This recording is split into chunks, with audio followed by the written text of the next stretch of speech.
So now, I don't know, Chaataza. What about the Bering Strait?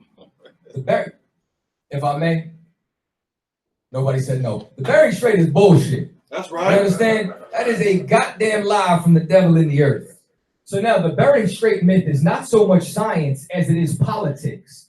Much objective modern science in the past several decades has even suggested that it is highly questionable if there ever was a so-called land bridge or ice bridge, as some have defined it.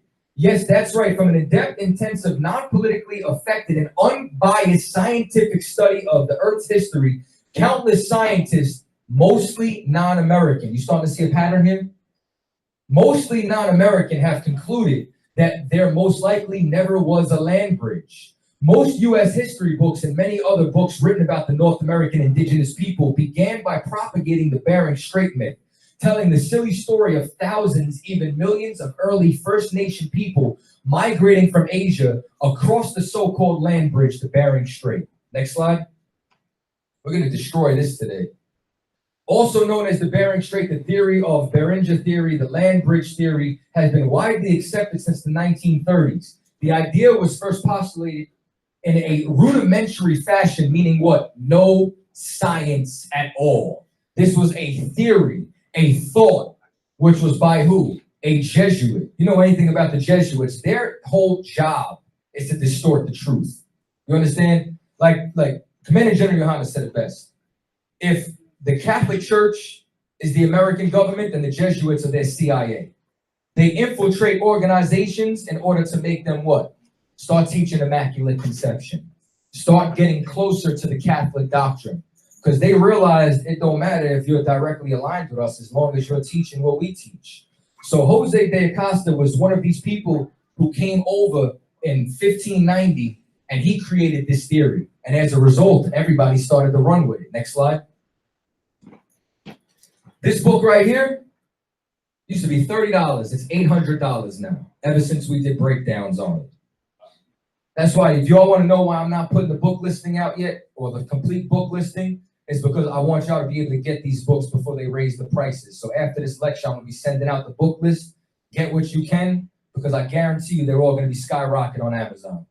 So now, this is Unexpected Faces Inside of Ancient America. And what you're going to find out is that he did a history and said that without a doubt, we had to have come across the Atlantic.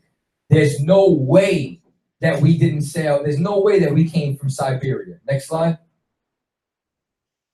Looking carefully at all the faces on the poster, one begins to wonder if the ancestors who produced this extreme variety of racial types could really have been channeled exclusively through the gateways of Siberia and Alaska.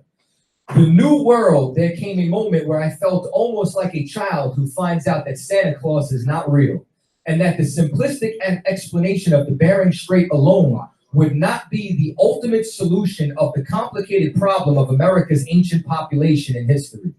I am not the only one to have suspicions about the Bering Strait theory. Charles Bennett, anybody saying something? What's up? Y'all good? No sweat.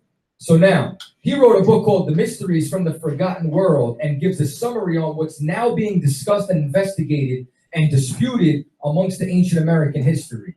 In chapter 8, he says, most anthropologists accept the theory that the ancestors of the American Indians once walked from Siberia over the frozen Bering Strait and eventually populated the Americas from Alaska to the southern tip of Tierra del Fuego. With the wild tribes and civilized empires and nations found in America and the first European explorers. Everyone seems to believe this except the Indians themselves. Past and present, who have conserved oral, written, and pictorial traditions of their province, practically none of which have to do with Siberia, meaning none of them do. To this statement, one should add The Prudent Myths of Pre-Columbian America by Donald A. Mackenzie, written about 50 years ago, and now difficult to find, just like all the books, just like they removed the pages of 13 Tribes. They keep removing this information so we get stuck with their propaganda and their theories.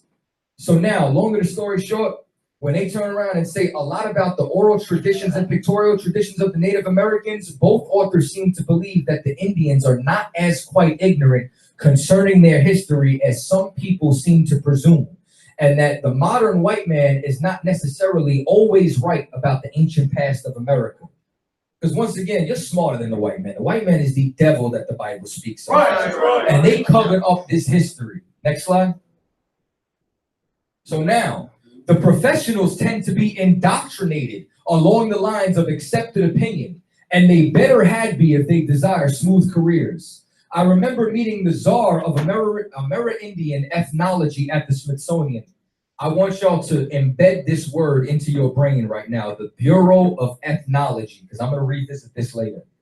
So now, in this Bureau of Ethnology, you understand, Alex Hildrecker, when I was very young in those days, anyone who challenged his thesis at all, that the Indians had come across the Bering Strait, would find it difficult to get a job anywhere in that field.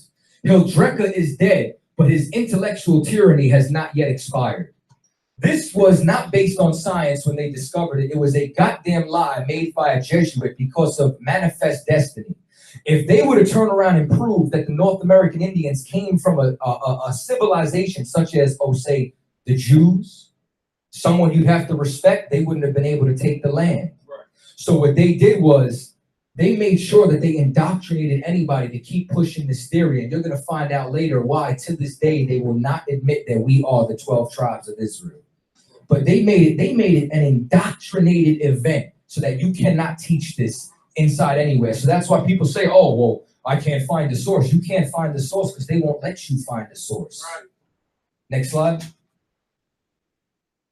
Native Americans have denied the Bering Strait theory, which is what we went over. The politicians also stated that it was America's manifest destiny to expand westward across the North American continent, bringing democratic ideals to less enlightened peoples. Once again, it was propaganda because remember what I said earlier, they thought we were savages. They turned around and it was all their prejudice that they wrote about. Next slide. I need you to stay locked in. I know you're trying to focus on the information. Stay with me, brother. You're doing a good job, though. So now we're about to get in. This is one of the authors. You understand? This is James Adair.